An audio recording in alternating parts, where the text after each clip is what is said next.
DIY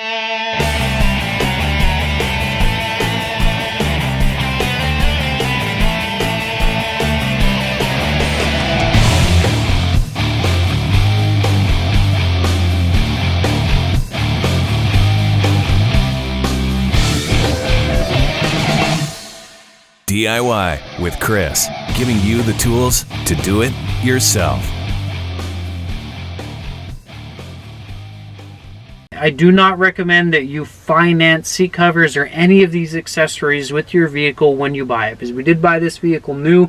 We didn't finance it with it because they charge way too much for it. Okay, so there's two other places that we looked at that were significantly cheaper than dealership, and I did go to the dealership afterwards as well and check with the parts center, and I checked on the prices. I checked on the prices for them just to have it shipped to them, and then I would do it myself, as well as the prices for them to install them. So I compared the three different places. I compared the parts center at the dealership, the E-Parts Honda store, and Amazon. And so we compared the cost of shipping plus the price of the actual product itself, and everything. We took everything into consideration, and then we purchased the best deal. So these are all the OEM Honda products, and some of the stuff that we are installing on the van are the seat covers, the splash guards or mud guards, the roof rails, the crossbars for it, and the hitch system are just a few things that we're installing on the van, and they're all OEM. We ordered all of these, and we only ended up ordering a few things from Amazon, and then the rest of them were from this store, which is the estore.honda.com. So that's a Honda e-store, and those guys offered approximately a 30% off of MSRP when we were purchasing through them. So I highly recommend these people. They did also ship all of these products to us in Alaska. It cost a little bit, but they did try and work as much as they could with us to try and get the shipping down for us. So I greatly appreciate the customer service and the help that the e-store offered. I am not affiliated with them in any way. I just happened to purchase some stuff for them, and I'm very happy with the service that I received from them. Hello everyone. Today we are going to be installing some splash guards or mud guards on our 2018 Honda Odyssey. These are the OEM mud guards that you're able to get. I was able to get these much cheaper on Amazon. We're going to go ahead and start the installation now. So the tools that they want you to have are the Phillips screwdriver, a stubby Phillips screwdriver, and a push pin. I don't have the push pin, so we're just going to be using a razor instead, and then that stubby version of this that we do have as well. Go ahead and pull one of these out. The kit contents comes with 4 of these mud guards, and these just install right over the vehicle. This actually goes around the rear bumper, rear fender there a little bit, and provides additional protection there. So we have 4 of these, and they did come as a set with all 4 as well. 2 of these bags come with the actual hardware. So the front and the rear installation is slightly different. So these are marked. This says RRL and then RRR. So that is the rear left and rear right. And then we have the FRL and FRR. And so that's your fronts right there. Their kits are going to be, their hardware kits are slightly different. The front ones are going to be a little bit easier to install because they just have the screws and the washers there with them, versus this rear kit does have on one of the sides, you do have to do a few more things on it. So we'll go ahead and get started on the front ones at this time. The hardware package just has these screws, so we're going to be doing, I think it's 4 for each side. Yeah, 4 for each side. So what we got to do, and these front ones are really pretty easy. The first thing that you want to do is turn your tire out of the way. So turn it fully left as we're doing the left side, and then the same thing for the other side when we get over there. So we're going to remove these self-tapping screws first.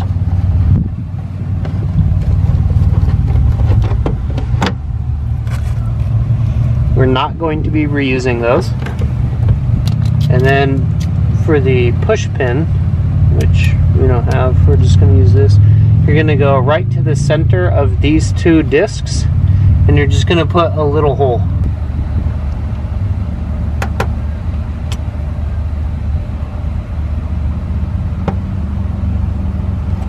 That little hole is going to help with the screw when you're putting it in.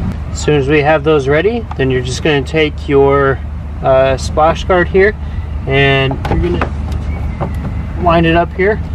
And what you're going to do is you're going to make sure that there's no room between there, so you need to get it nice and tight. Swash your vehicle around this area, that way the dirt doesn't get caught up in there, and then scratch your paint and everything. But after that, so you're just going to push it up there, make sure that it's all nice and tight, make sure the lines line up. Okay, so the first one that they want you to put in is this one here. So again, we're not going to reuse the ones that were in there before. You don't have to make this one completely tight or anything, just enough to where you can make any adjustments if you need to. So just make sure that all your holes are still lining up, that there's no gaps in spacing. Once you have that one, then the order that they want you to move in is this interior one. Next, if you need to, you can use your snub nose screwdriver here.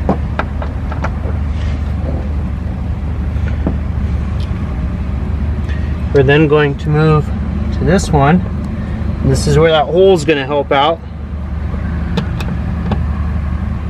So you just put the tip there in the hole, and then that'll give it something to bite onto. These ones don't screw in quite as easy.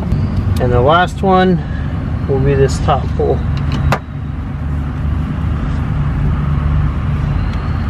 I'm going to go back in the same order and just double check and make sure that everything's tightened down real good.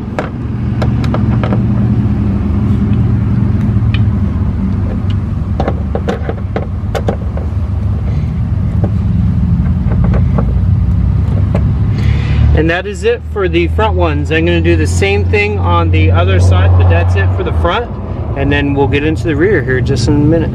So we're going to move on to the rear bumpers, or to the rear ones at this point. We're going to start on the right because this one is a little bit more complicated than the left side, and there's a little bit more to do. But the first thing you're going to do is start. I'm going to use this snub nose screwdriver and remove these two self-tapping screws. On most of the vehicles, it's just easier to take the rear tire off.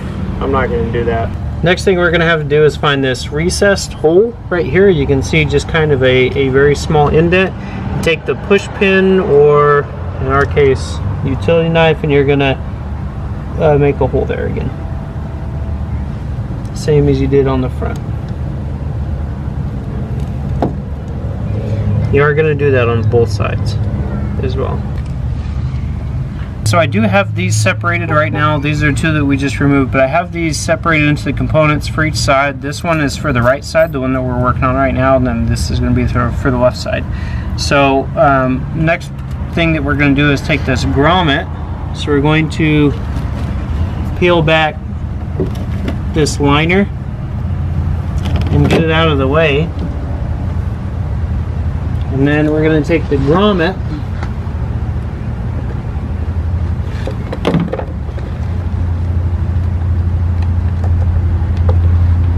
and there is a hole in the frame here. We're going to put that grommet in there. I'm just going to push it until it snaps into place. And then we can put this back. We'll put the liner back, feed it back through. So for this grommet, it's right here behind this recessed hole.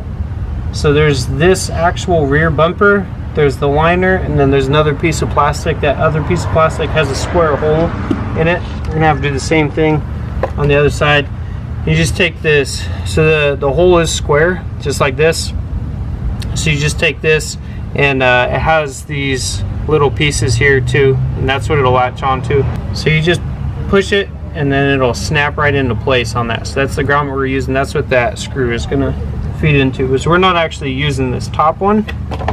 So this time you're gonna take one of those self-tapping screws that we just removed.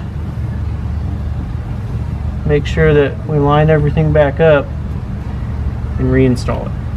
I'm definitely having more difficulties even with the snub nose Phillips, so I'm changing to the ratchet with the drive bit.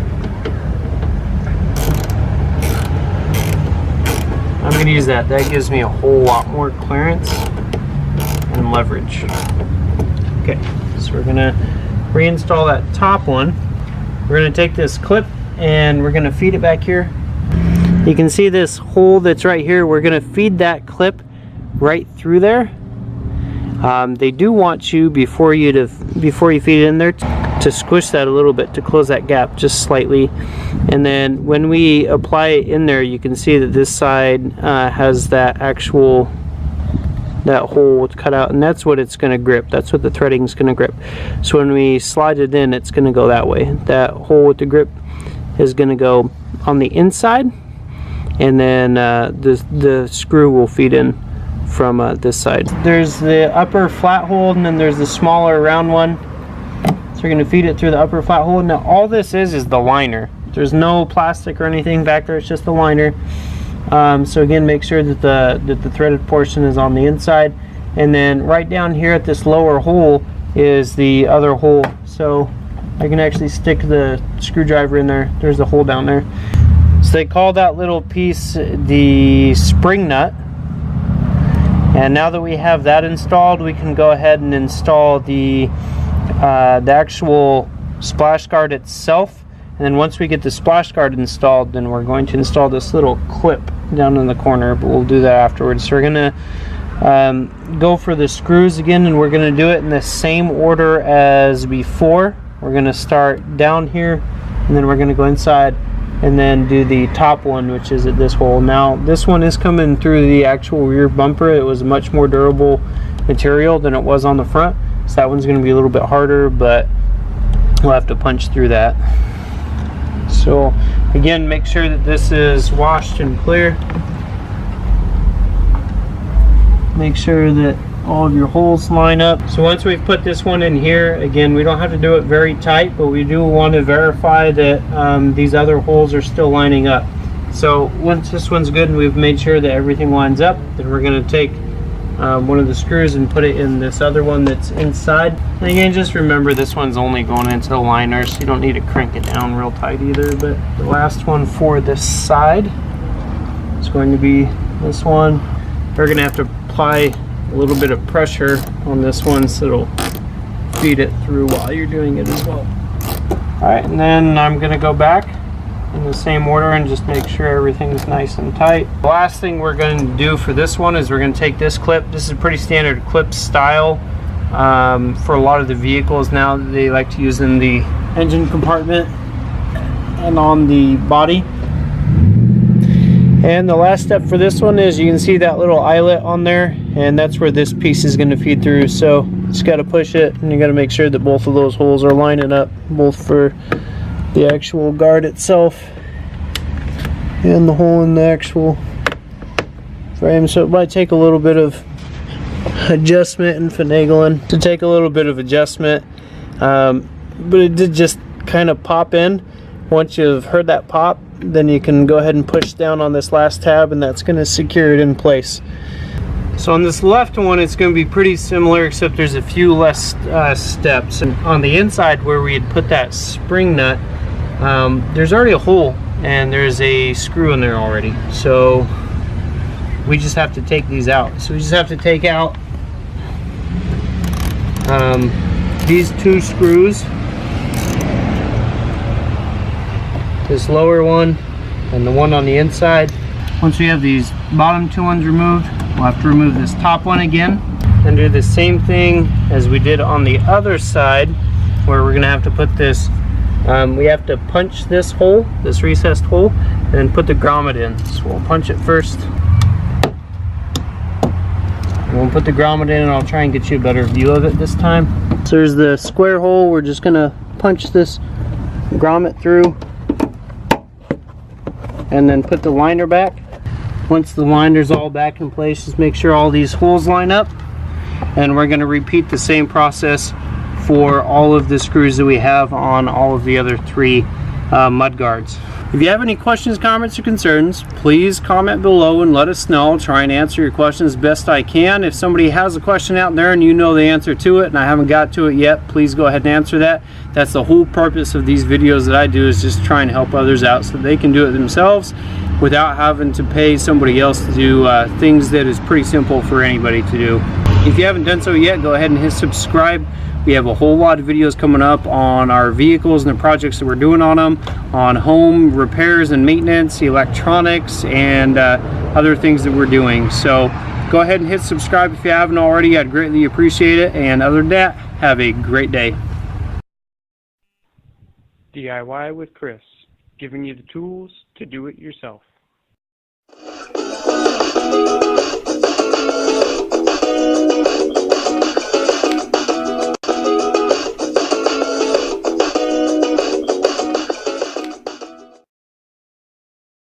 DIY with Chris, giving you the tools to do it yourself.